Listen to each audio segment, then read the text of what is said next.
Hello everyone. Oh my goodness, sorry. That was probably, I'm probably either gonna have to like mute or turn down the intro audio or not use it at all. Why is this game so loud? I love it, don't get me wrong. Okay, hey everyone, it's Bree Simulated here. Welcome back to my channel, or welcome to my channel if you are new here.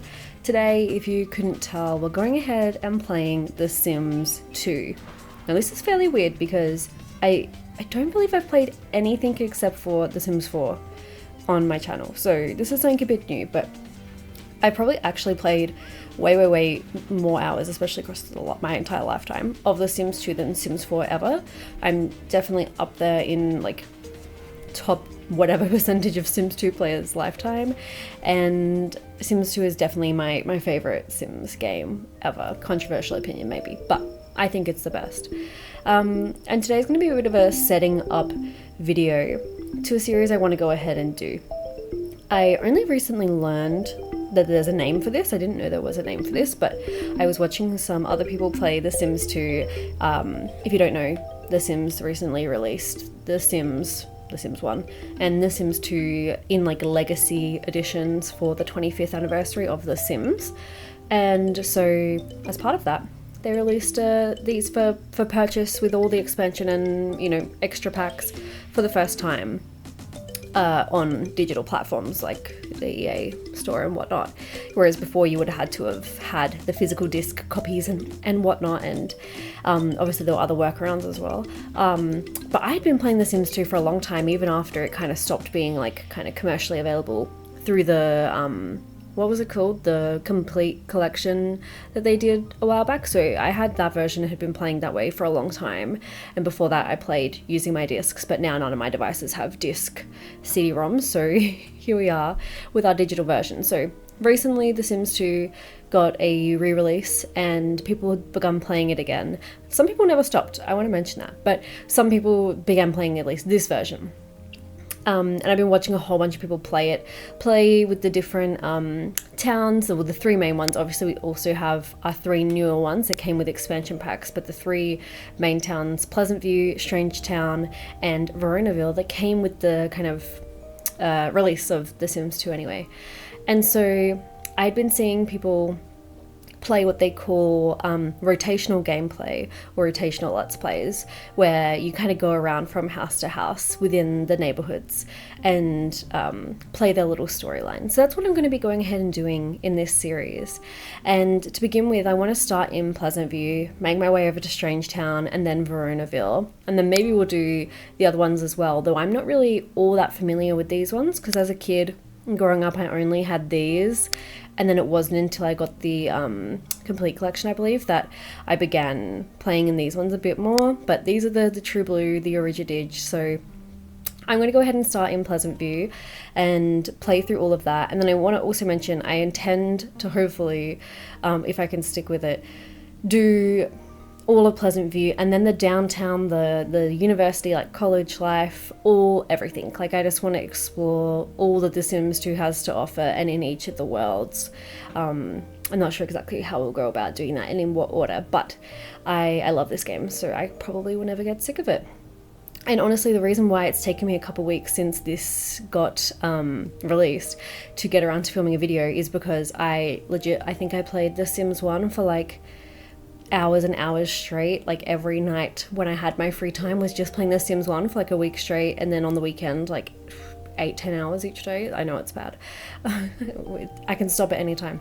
And then I moved over to The Sims 2. I was actually still just playing the complete collection version, not this version on my laptop. I've only just installed the new legacy version on my computer. So let's go ahead and jump into Pleasantview. Like I said, this video is a bit of a rambling, an introduction to the series. We're going to set things up, and then in the next part we'll actually get into more gameplay, so just FYI. If you've already played The Sims 2 a lot and you're really familiar, probably not going to be a whole bunch of new info for you, but I love it so much I just can't help myself. So the town is called Pleasantview. You can see we got a little preview here with photos. I don't know if okay, I'll just get into it. I I already know all of these families and we will get to know them together throughout the series. Up here we have the Broke family. This is Brandy Broke and one of her sons. I'm assuming it's Beau, but it could even be meant to be her older son Dustin, but I think it's Beau. Here we have Don Lothario. Here's a little sneak peek of what the town looks like. Here we have Dina and Nina Caliente, and then here is Mortimer Goth having a real hard think. The description for Pleasantview says, "A lot has happened in 25 years, but some new faces in town are stirring up rivalries and creating tensions for the once happy families. Can anything be done to get the neighborhood feeling good again?" And then down here you'll see we can eventually add vacation destination, shopping district, downtown, and a college, which we will certainly add at some point. At first I just want to do the base pack neighborhood. So I'm going to go ahead and click play and we're going to jump on into Pleasantview for the very first time on this channel anyway. I love this loading screen, so nostalgic. I remember as a kid trying to guess which ones were going to pop up. Oh, the loading screens were never that quick when I was a child. Alright, we're going to swoop around the town. Usually I would skip through this, but I feel like we have to let it play out. And I hope the music isn't too loud.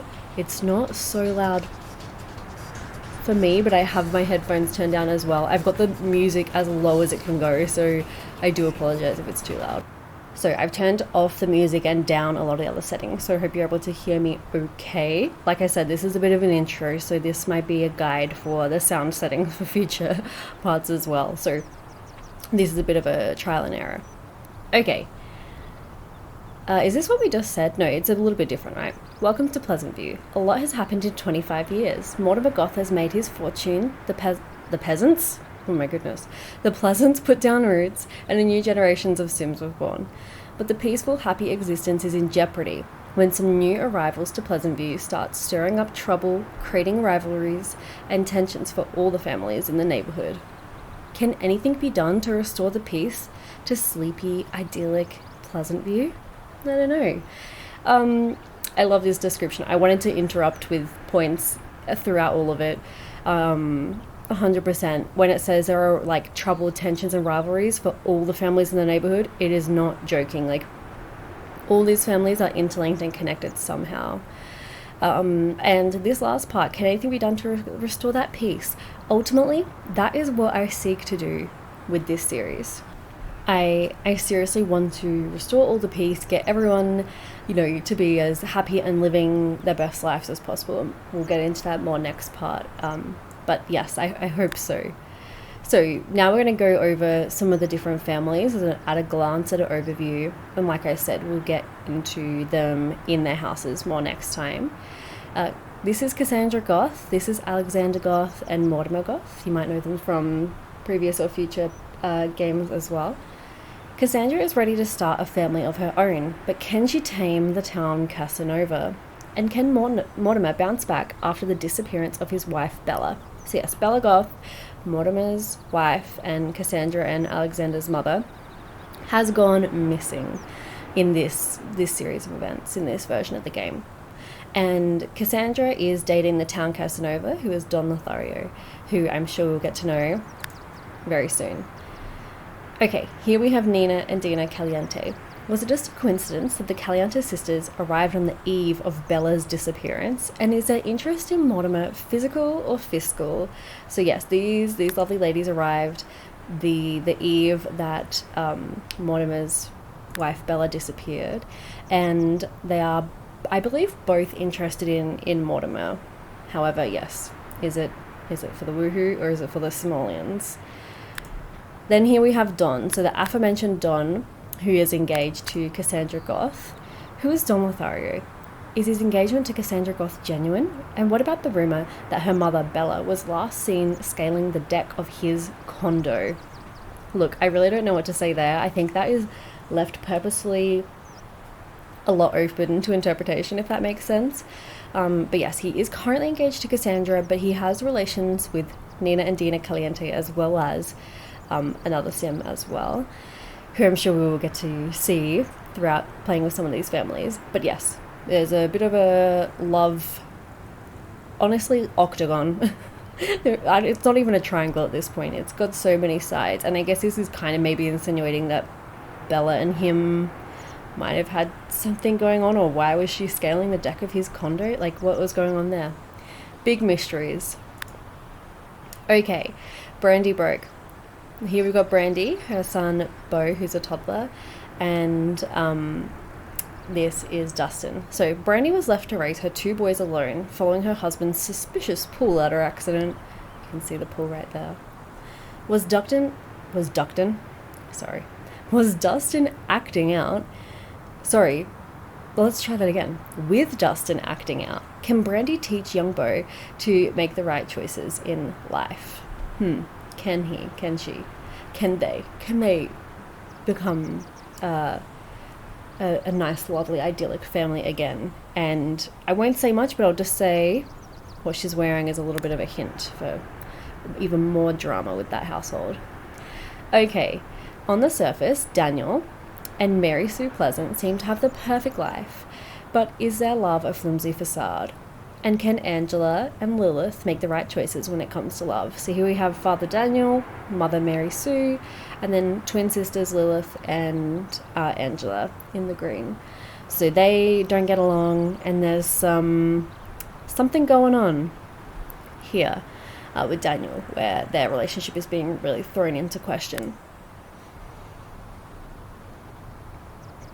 And the last, I guess, pre-made, pre-homed family that we have, the Dreamer family. So this is Darren Dreamer and his son, I think it's Dirk Dreamer, I believe how I've heard it pronounced. Darren is pursuing his dream of being an artist while his son Dirk hits the books. And Darren may have found his muse, but will his creativity be enough to win Cassandra's affection? So this is Cassandra Goth from the first series of pictures, He has a little bit of a crush on her, and obviously she's engaged to Don, so she's off limits, but can he do anything to win her over? Okay, very, very interesting drama, and I hope this gives you a good kind of overview of all of the families that are pre-placed. So I'll just kind of go over them again for you. So here we have the Goths in this lovely house here, and a lot of these descriptions I believe are the same. So Cassandra's ready to start a family on her own, but can she tame the count? Yeah, I think these are all the same. I might read these in more detail again as reminders when we hop in to actually play with them. But here we have the Goths. As you can tell, they have a lot of simoleons, and this is a fun way to show who they're friends with and related to. If we click this button, we can see there's some friendship with the Pleasant family, and then also the Calientes, the Lotharios, and the Dreamers by these green lines. So we can see some different friendships between these family members and throughout the neighborhood as well. And in here, we can see a little bit about what's going on with them. Mortimer's doing pretty well. Alexander's a little bit on the rocks, and same with Cassandra. Yes, that is the Goth family. Then I think we had the Calientes, didn't we? So the Calientes are here. They're both doing all right, and they are linked to the Lotharios, the Goths, and that is about it. And I believe they're almost friends with Brandy Broke. Then the Lothario household, Don is doing all right. He's a lusty lover, and he has connections with the Goths and the Calientes as well. Then who did we have? Brandy, I think. Up here, they live in this home there. So these homes here are more like the condo style homes, and then this is a bit more of, I believe, like a trailer style home. They are struggling a little bit. So in the red, Beau is kind of like just in the green, and same as Brandy, but Dustin is having a little bit of trouble. And they have connections to the Pleasant family. Mostly Dustin is dating one of the Pleasant twins, Angela. Okay, and so then over here, Daniel's in the red, Mary Sue is doing alright, but Lilith is in the red, whereas Angela is in the gold, doing okay.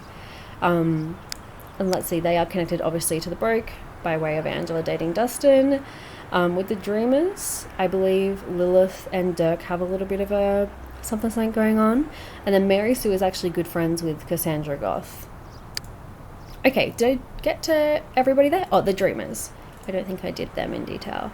So Darren and Dirk are doing all right. and their connections are between the Goth, which is Darren to Cassandra, and to the Pleasant family, which is between Dirk and Lilith, I believe. All right, so that gives us a good overview of everyone who already lives here. But on top of that, we obviously have a bunch of empty, beautiful houses around the joint, and there's this little one up here as well that I love to home.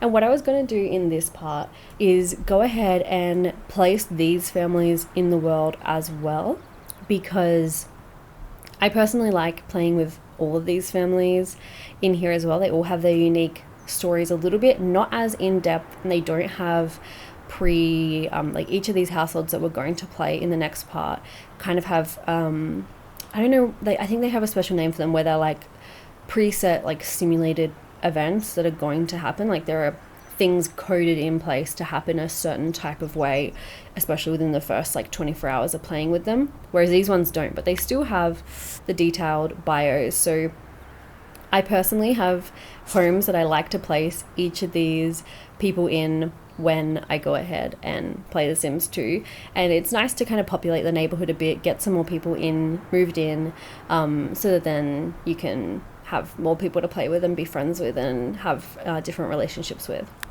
So first up, I'm going to place the Oldie family. The Oldies are simply one of the nicest families around. Their years together, through good and bad, have made them into wonderful parents and grandparents they are today. So the Oldies are actually mother and father to Mary Sue Pleasant, the mother of the Pleasant family. Now, I don't know if anyone else does the same, but I personally love moving the Oldies up here into this little cabin. So I'm going to go ahead and move them. Does this cabin have a name? Into 10 Oak Street. I'm going to go ahead and move them in there. I think it's going to take me in to their home, which is a bit annoying. But maybe we can go ahead and just jump straight back out. Okay, we're placing the Oldie family. Maybe I'll have to place everyone else next. I'm running out of time. That car was really loud to record today, but we can get rid of this. Would I like tips? No. Okay, so maybe I'll just do an example with this one, but I'll have to do the rest of the families in the next part.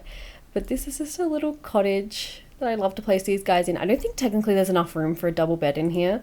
I usually make amendments to said cottage, but all I'm going to do for now is give them a phone so that they can call other people. We'll give them a burglar alarm and a fire alarm, and they do technically need a cabinet so that they can cook on, so I'll add that in there. And then they also do need a shower. I believe they can step over this shower to get to the toilet, so hopefully that works okay.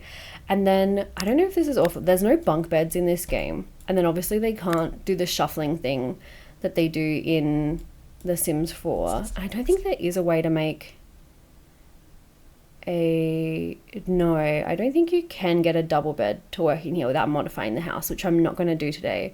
So for now, I'm just going to give them a really lovely bed. And then what I like to do with this family is give them a recliner.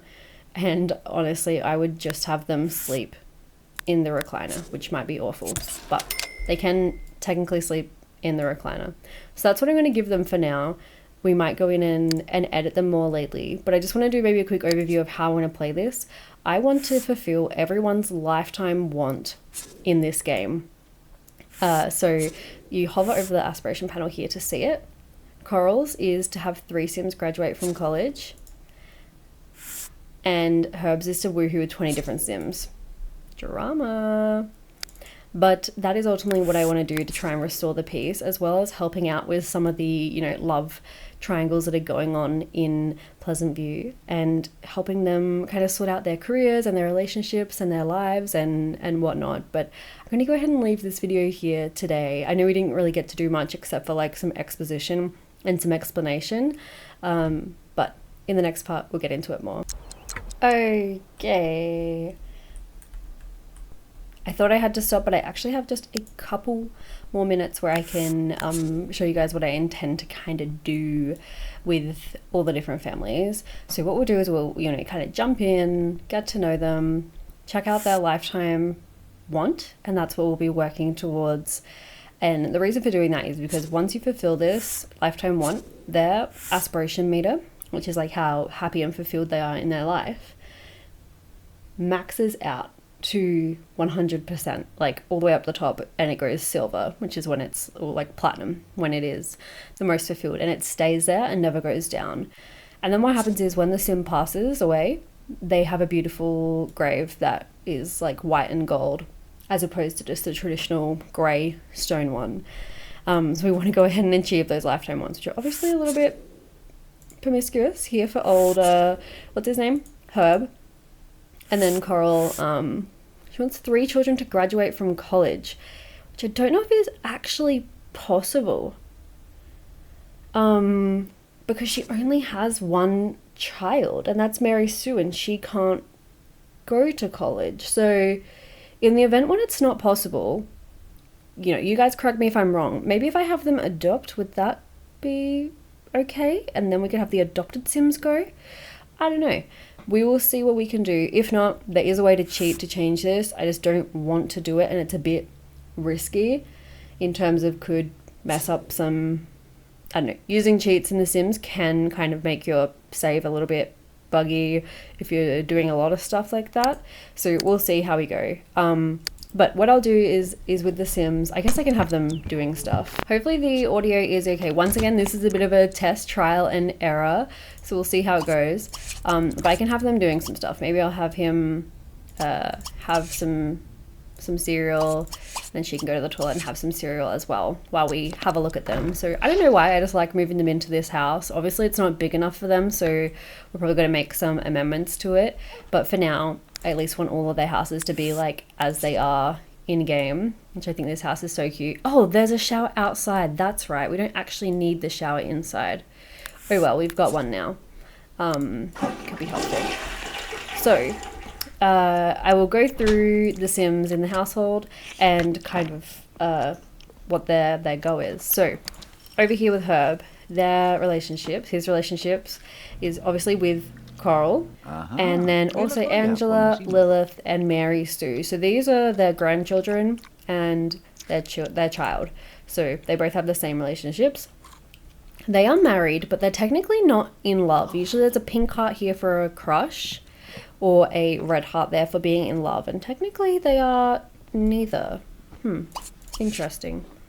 If we look at their family tree, Sims 2 is great for this because they actually have quite detailed family trees. And so here we can see Coral and Herb.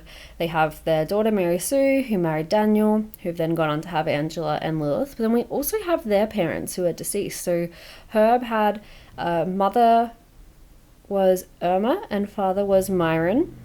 And then Coral's parents, mother was Mammy and father was Bruno. So we can see all the way back to, you know, multiple generations in this family tree, which is pretty cool. They're both unemployed and they're not retired, meaning they're not receiving any pension. So you can see he does have a want to get a job. So male person right on cue. Amy is here with the male where we could try and get a job. He does have some skills, so he's got level 4 charisma, level 3 logic, and level 3 creativity. He's quite sloppy, as you'll see he didn't clean up his bowl afterwards, whereas Coral is. He is quite outgoing, he's lazy, he's quite playful, and mostly nice. And his reputation is just average. His interests, so he's quite into entertainment, health, culture, what was that? Food, travel, the weather. Hobbies, he doesn't have any at this stage. And then his attractions are swimwear and blonde people. He does not like redheads. Now, here's a really interesting thing that I think is the coolest part about The Sims 2. Oh my goodness.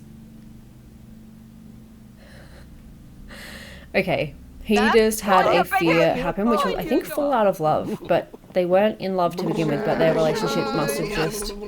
Oh no, Rob Hardenbull's here. Oh, this is a mess. Okay. Obviously not going heaps well in the aspiration department or the relationship department. Okay.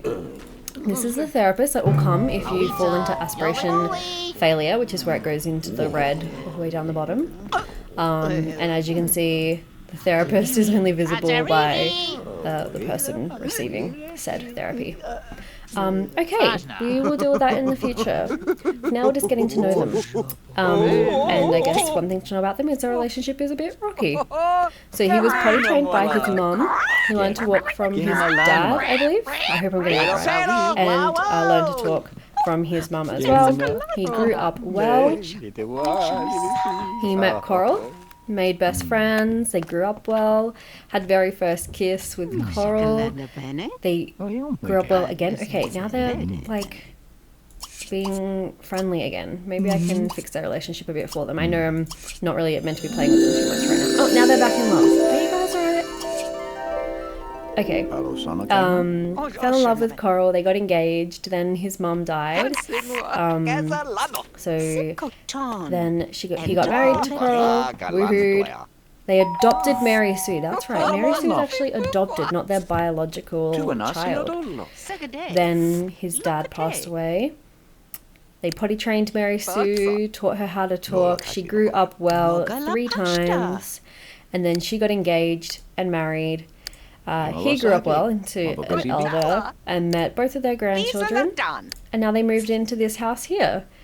And so that's kind of his story. This is his personal inventory, his aspiration, reward, and inventory, and career.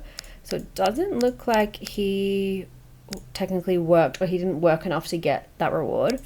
But he does have enough to get some lifetime benefit in here. So we could just maybe go through and get him the ones that help with his romancing, and then some need help as well.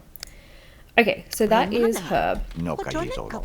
These are our friends. I'm not sure who she is, but we should probably greet her, given his lifetime want. Oh, she wants to get a dog. So cute. Okay, then over here with Coral, once again, similar relationships, and her family tree, once again, is just as we described. Unemployed, she has 1 cooking skill, 1 charisma, and 2 cleaning. She is pretty neat, a little bit shy, active, more serious than playful, and she is nice. Oh, they're having a water balloon fight. Can she join? Yeah. Okay, they're gonna have a water balloon fight. This is so random. Her reputation is fine. She's interested in food, entertainment, culture, travel, animals, weather. Hobbies, none. And her attractions is black hair, athletic, and she does not like full face makeup, like face paint. Her memories are probably very similar to him. Got potty trained by her dad, learned to walk by her dad, and to talk by her dad. We've got some people come to visit. Maybe we'll stop our water balloon flight for just a minute. She grew up well, met her, they got best friends, grew up, kissed, fell in love, got engaged and married. Her dad passed. Woohoo. They adopted Mary Sue and all that jazz. So we don't actually see her mum pass in here. So maybe her mum passed, like, technically before she was born. Was she adopted? Or maybe her mum passed when she was very, very young, so she doesn't remember it.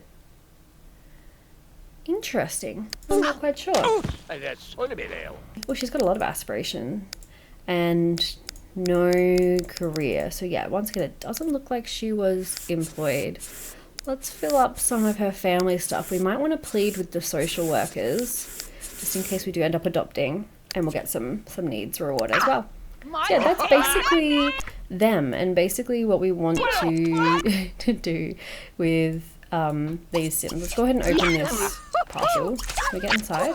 Why can't we get inside? Okay, I'm going to go ahead and open that. It's a computer, which they do not need. So I'm going to go ahead and sell.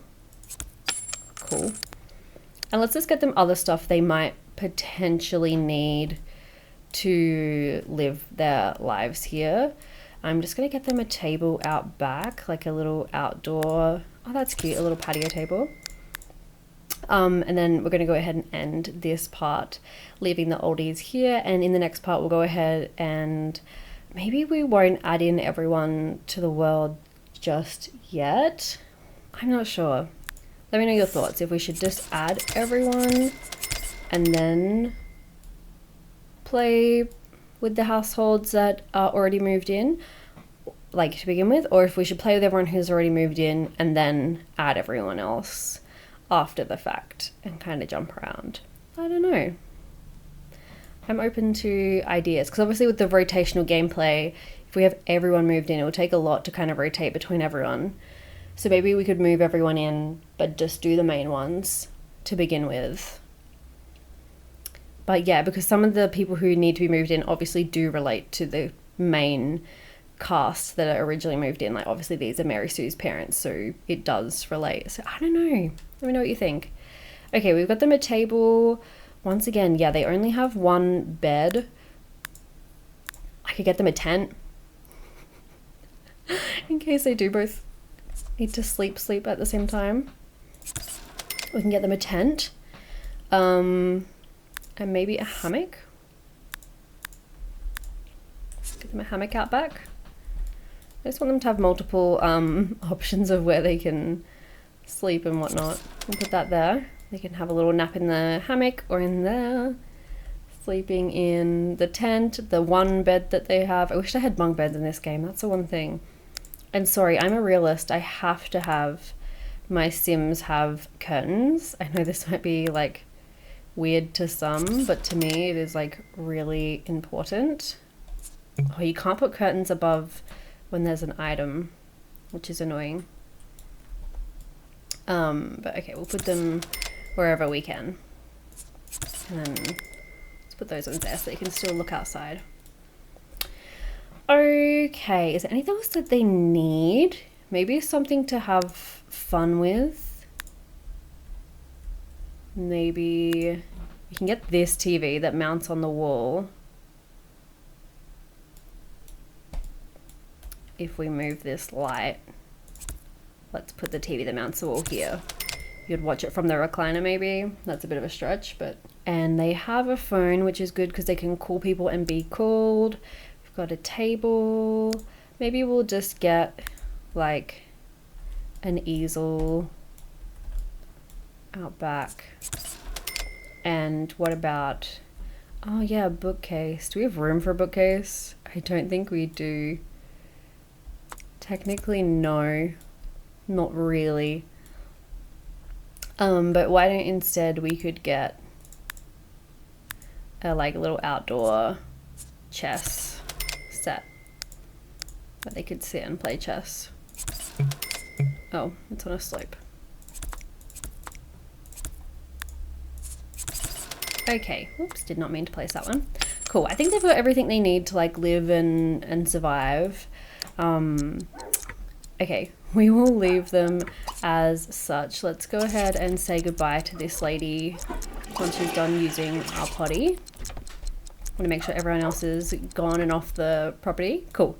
All right, they are all good. I'm going to go ahead and leave them now. Love and leave them. Why don't you go have a sleep on the hammock and we'll just leave her doing whatever she pleases.